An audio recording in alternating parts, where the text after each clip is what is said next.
श्रीमद्भगवतो महामृशिष्य विष्णुराज्ञा पर्वतमानस्य ब्रह्मणो द्वितीयपरार्धे श्रीश्वेतवाराकल्पे वैवस्वतमन्वन्तरे अष्टाविंशतितमे कलियुगे कलिप्रथमचरणे जम्बूद्वीपे पुरलोके भारतवर्षे भरतखण्डे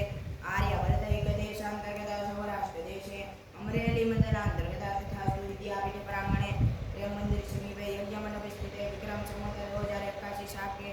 1946 वनवादि षष्ठी संवत्सराणां सिद्धार्थी नाम्नि संवत्सरे श्री उत्तरायणे ग्रीष्मऋतौ महामाङ्गल्यपदमासोत्तमे मासे ज्येष्ठमासे शुक्लपक्षे नवम्यां शुभपुण्यतिथौ तस्य पुत्रोत्पन्नः मम यजमानस्य विमलाबेन ठाकोरभाई पटेल हस्ते ठाकोरभाई बी पटेल स्थान नेपाल स्थितेषु लग्न वर्षगांठ निमित्ते श्रीमद्भागवत महापुराण भवन अहं कर्म करिष्ये तन्मे मनः शिवसंकल्पमस्तु।